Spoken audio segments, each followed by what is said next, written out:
Seeing as this is the season finale, let's try to summarize a bit of our super theory, our Kabbalistic super theory about what's going on magically. Let's start with this word familiar. Mike says Bob was his familiar. And you might be familiar with this word. You might think of it as being a spirit that's gifted to a witch by a devil, usually in the form of an animal, maybe a cat or an owl or something. And the familiar spirit, sort of in that mythological framework, speaks to the witch on behalf of the devil. Maybe does favors for the witch, but also offers demonic guidance. You know, if the witch is gonna poison a cow or curdle someone's milk or wither someone's harvest or something, it might be because of a personal vendetta, or it might just be because the cat told them to do it. But there's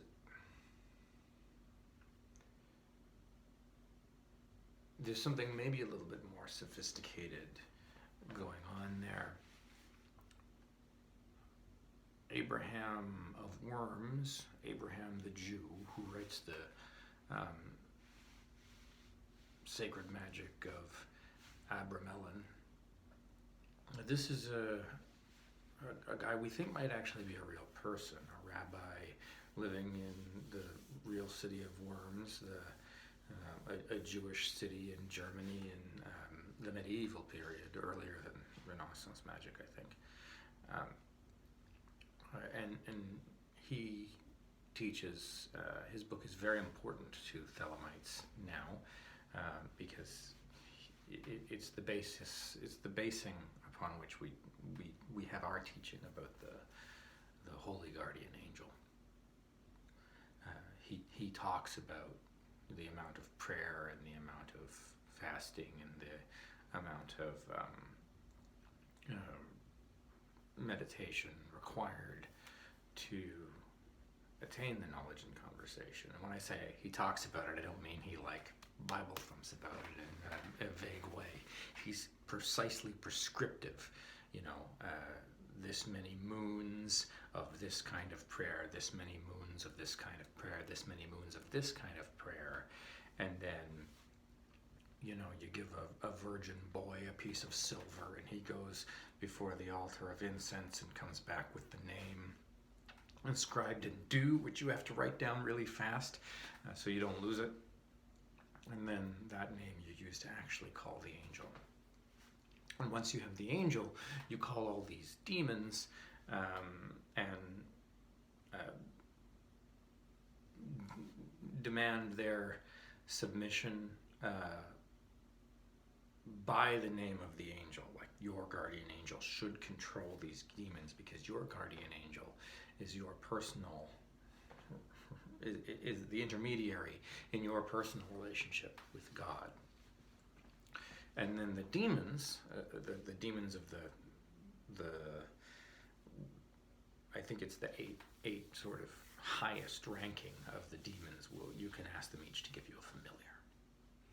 And so the familiar then is a spirit who's familiar with you, who kind of does your bidding. And the way in which the relationship is reciprocal is because the demons are seeking redemption. So they obey you, they obey the angel because they want to be right in God's eyes. And in the grimoires that we're more familiar with, the Abramelin is a big one, but the grimoires, the other grimoires, the Solomonic grimoires, most famously the Goetia, but also the Armandel and Clavicus Inferni, some of the spirits in there, if you read through those lists of spirits, some of the ones in there will include, the descriptions of the spirits will sometimes include gives good familiars. And it occurs to me, maybe at some point I should check if Baal or Belial is a spirit who gives good familiars. Because remember, we think Bob might be Baal because of the frog moth illustration in one of the modern illustrated Goetheas, and because of a couple of other subtle reasons. He gives the power of invisibility, which Cooper seems to have in The Return, by which I mean he's able to move tracking devices with cell phones and disappear for 25 years without a trace, and so on and so forth.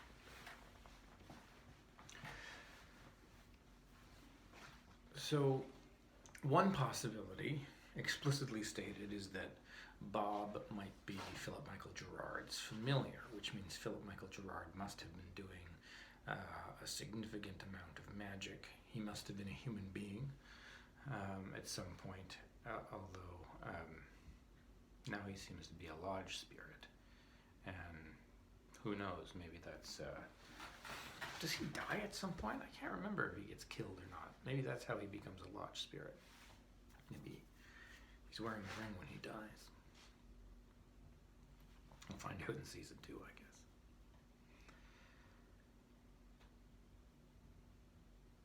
But all through The Secret Diary of Laura Palmer, Bob seems to be acting as an incubus, a sex demon who comes to women in the night, especially pubescent women developing, not quite yet understanding sexual nuance and stuff. The incubus comes and sort of gives them erotic dreams and discomforts them in a number of ways. And you can think of like the incubus is the male spirit and the succubus is the female spirit. They can, you can think of like nocturnal emission, or also on the more sinister end, you can think of sleep paralysis, which is where your mind wakes up before your body does, so you don't feel like you can move. There's all these wonderful paintings of like cats sitting on people's chests.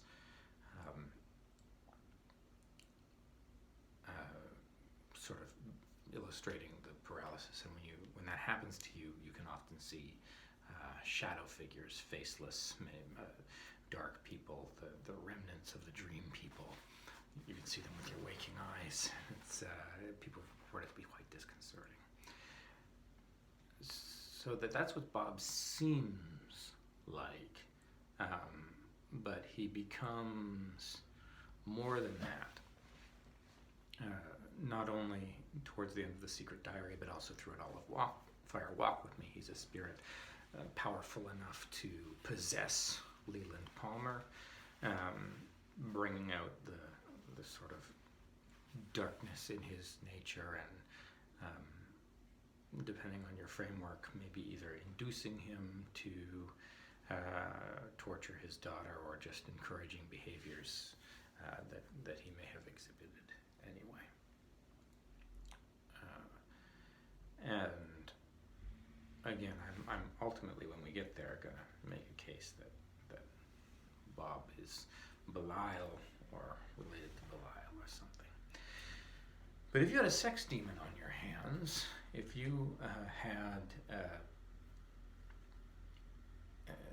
a very powerful incubus, let's say, what would you want to counterpunch that with if you were the giant, to keep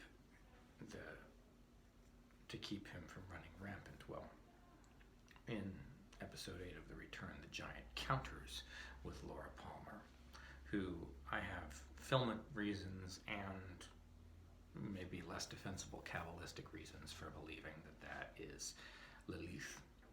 Lilith being the first woman predating Eve, a woman made out of clay, not out of the rib of Adam, who was expelled from the garden, according to one, mid-century feminist interpretation, for refusing to submit to missionary sex, for wanting to have a conversation about what position sex should occur in. And so I think all the Hebrew sources say is that she disobeyed Adam.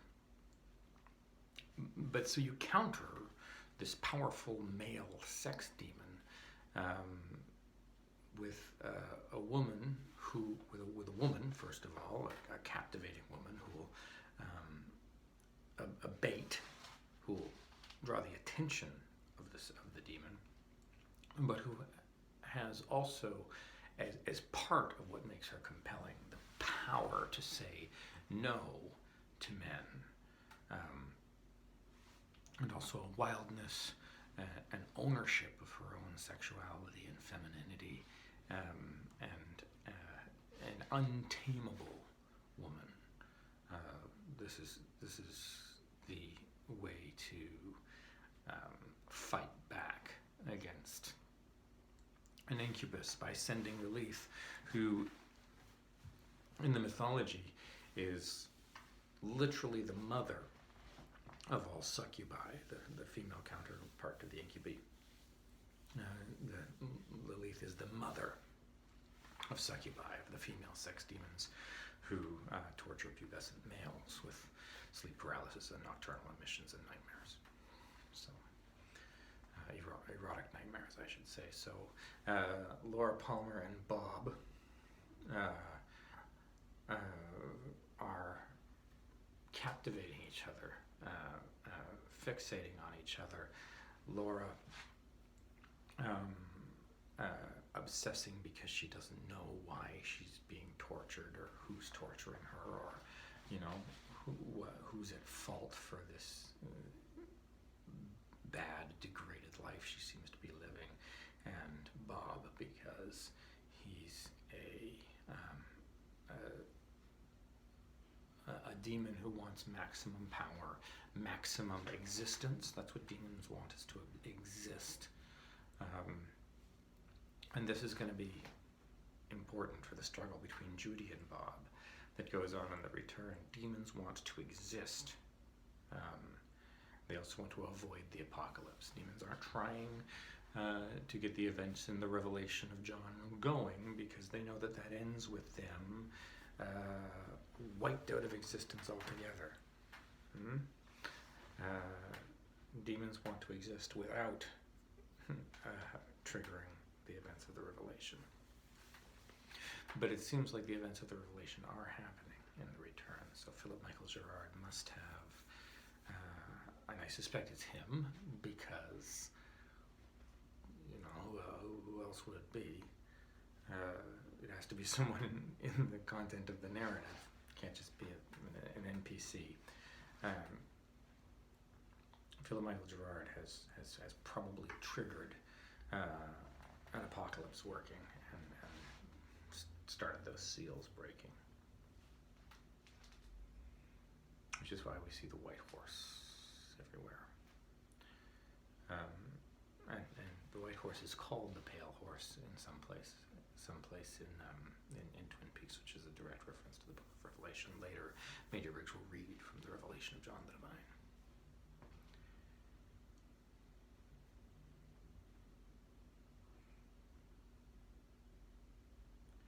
And then Laura's killed. Bob realizes that he can't possess Lilith, that she's unpossessable, and so she, again, is cast out of the garden. And this enables him to expand his power, start spreading out around Twin Peaks and doing more damage in subtler ways.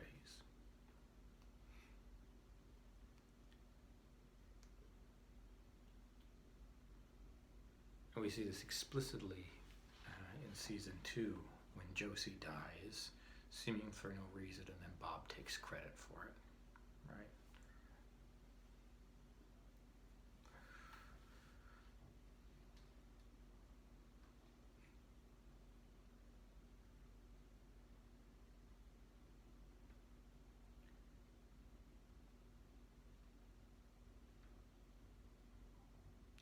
Cooper is a magician trained by Gordon Cole.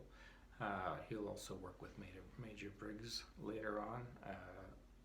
Albert is a magician in the same tradition. We know that Cooper's a magician because the poem tells us, one chance out between two worlds the magician longs to see.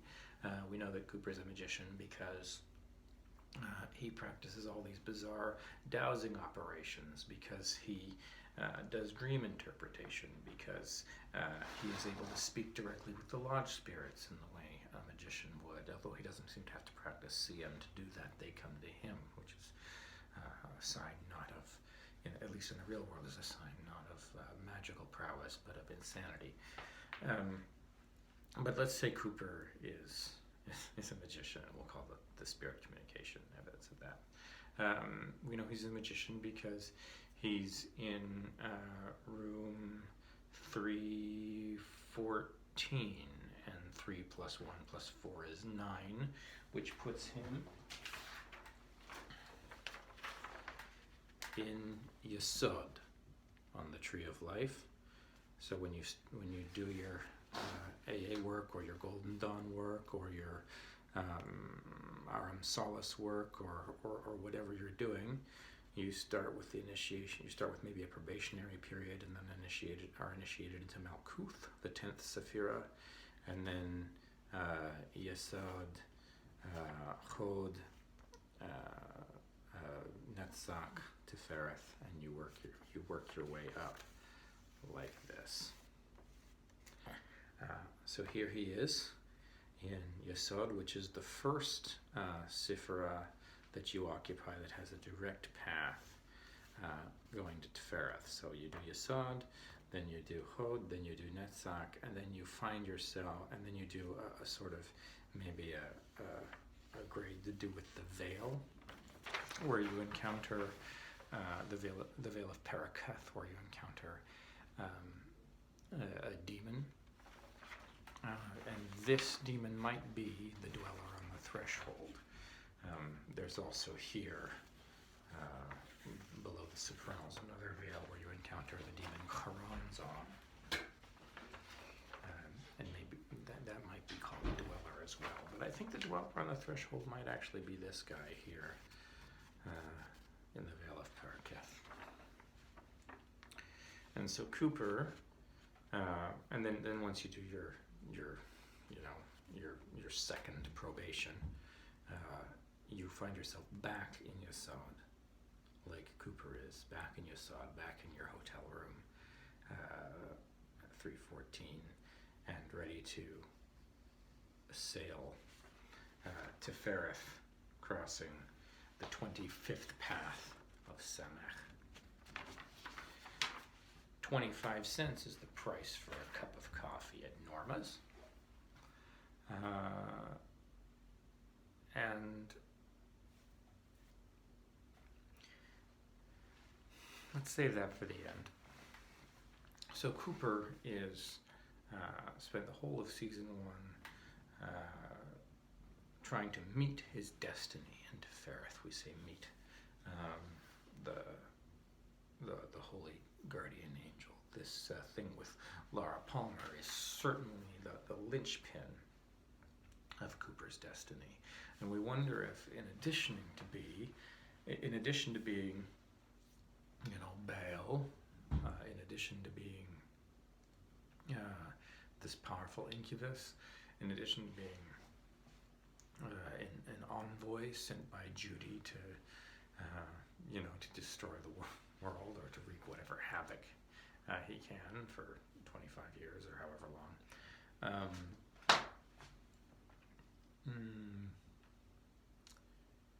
We wonder if Bob is also Cooper's holy guardian angel, because although Bob is evil, and we don't hope that our angel will be evil, he is also the spiritual force that Cooper pursues as he works his way up to meet his destiny in Tifereth.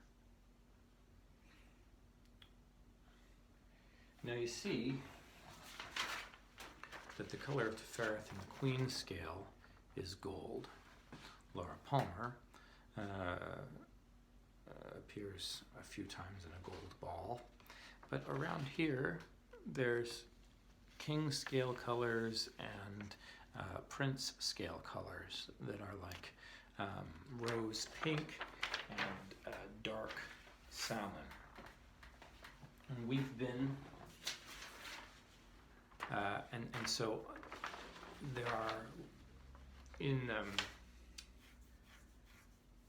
One-Eyed Jacks, where Cooper is, we realize that the curtains there aren't red like they are in the Red Room. They're this kind of almost red, which you might want to call dark salmon.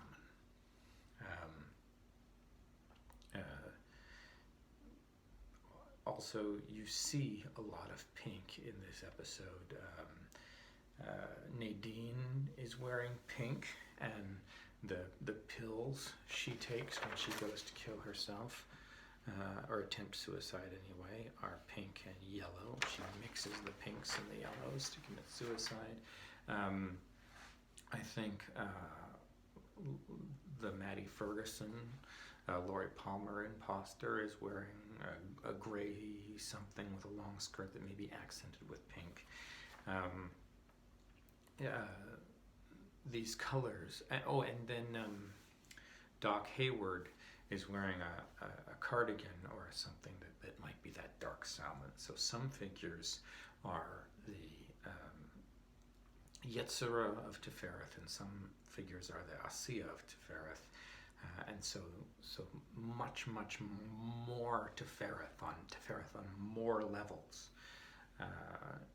is inserting itself here, activated by Cooper getting toward his getting closer to his moment of KLC, getting closer to finding Bob. Also, James is wearing, I think, gray and white.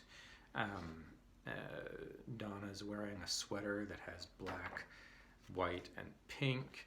I think Maddie Ferguson at some point is just wearing black. Not Ed Hurley. Hank is wearing black and white, almost the same outfit as James, the white undershirt with the colored overshirt. And so you can, as a magician, you can do a lot of stuff down here. And you're under the close supervision of a human tutor. But when you get up here and you meet your holy guardian angel for the first time, spirits really start getting much more involved in sort of a guiding way. You know, it's a third order contact. Whereas here, you contact the humans that are running the second order. When you get to second order, hopefully, you contact the spirits that are running the third order. So this appearance of colors, of those supernal colors, even though we're focused on the HGA, just like, you know, when you become manager of the department, you stop worrying about other managers in the same way and start deferring to executives. You know, it's not just your manager that's involved in promoting you to management. It's the attention of the executives that gets you up there. So we need Tefereth activated with our pinks, dark salmons, our golds, and the attention of the supernals with those white, blacks, and grays. You see all of that in the color story throughout this episode, and on key players too.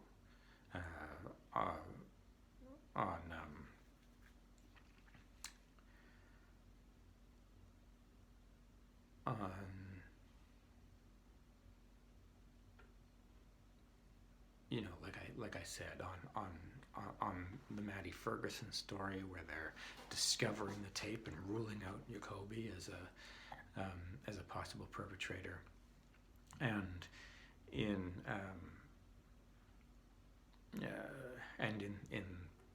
One-Eyed Jacks, where we see all those dark salmon curtains, those deep, deep pinky curtains. And this is where Cooper is meeting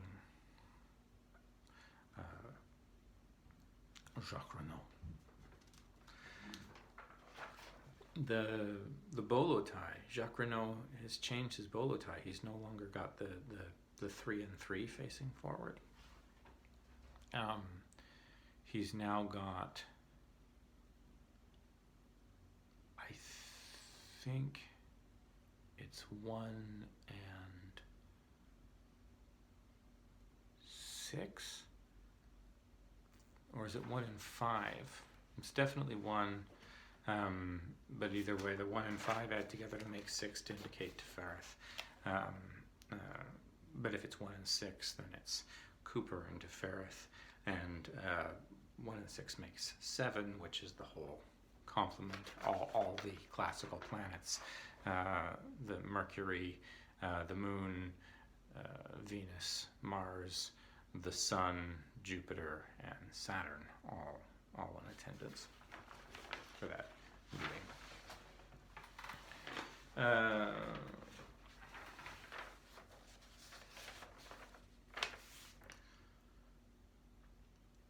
Cooper offers Jacques Renaud $20,000 for the setup.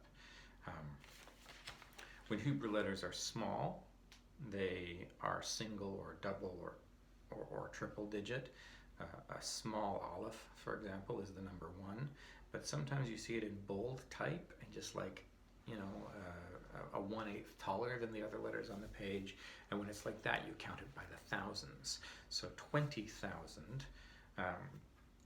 would be kaf.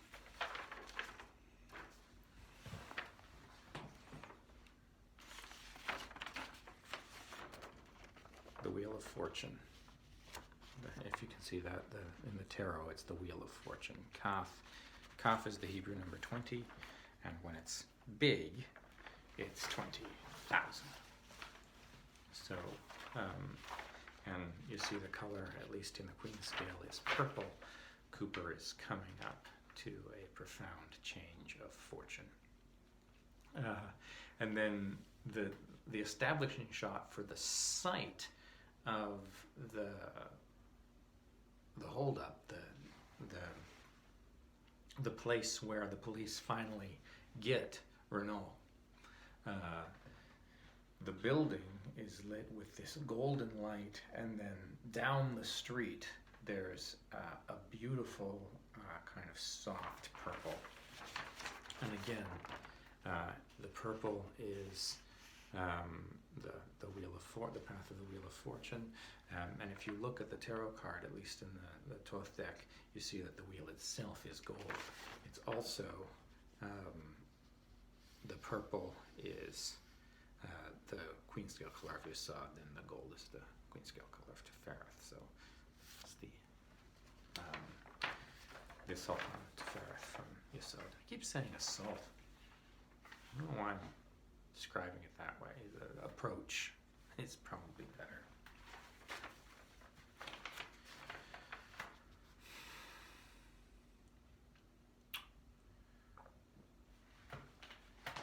But where's so that's sort of the story in season 1 of Cooper pushing towards the initiation into Ferrith, the meeting his holy guardian angel, who might be Bob, or maybe Bob is a demon he encounters on the way, because there is a special demon for every man as well.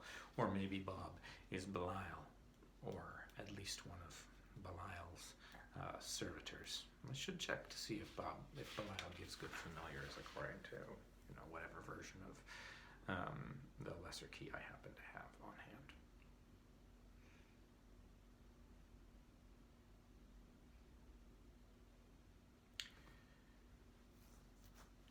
Where's Judy? Have we seen Judy yet? It's a good question. well, if we think that Judy is Babylon, the Babylon being the fact of existence beyond our ability to understand existence. These objects have primary and secondary qualities, and secondary qualities are those that exist in the observer, and primary qualities are those that exist in the object. And as early as Immanuel Kant, there were ideas that maybe we didn't know what the primary qualities of objects were. We only ever understood the secondary qualities, our own perceptions, and that the only thing we knew about objects for sure was that they had the power to cause these perceptions. We don't know what the thing in itself actually is. That's one of Kant's famous phrases, thing in itself. And there's also this idea of a Platonic world of forms, which are the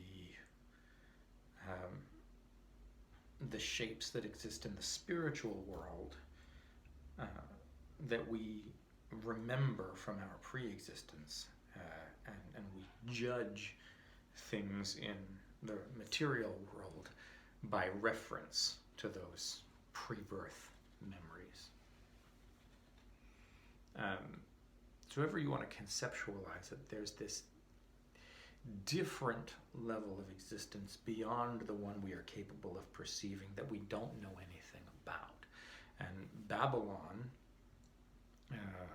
is up there in the great sea, and the demon and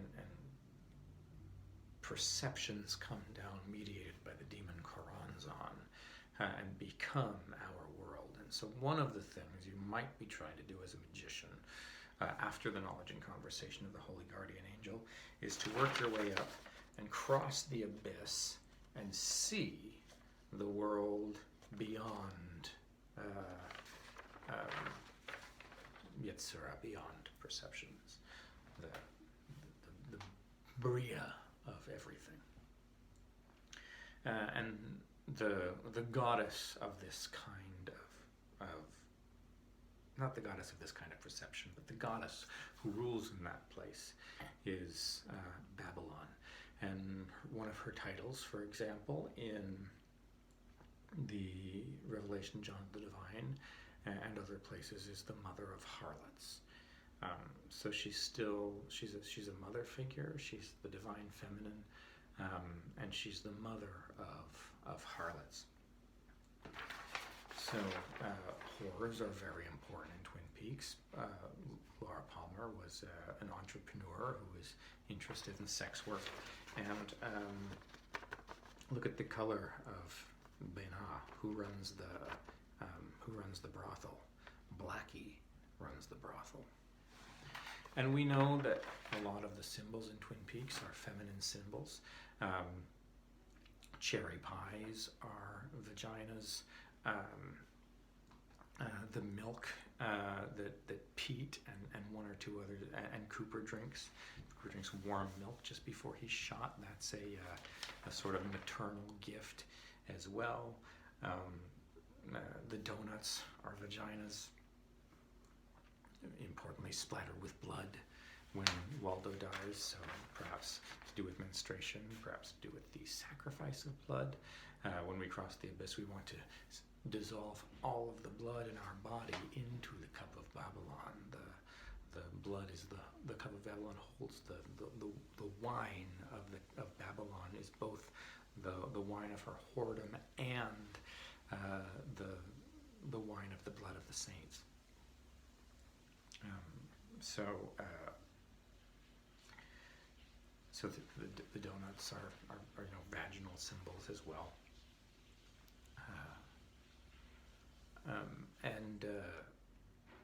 And so the one-eyed jacks,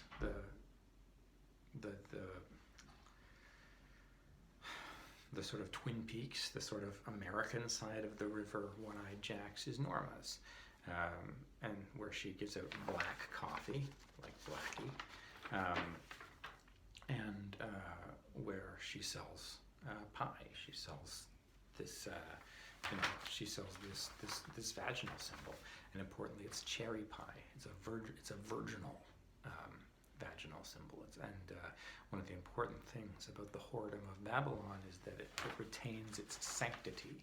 So she is maximally promiscuous, meaning involved in all creation, meaning that all of the secondary qualities that we perceive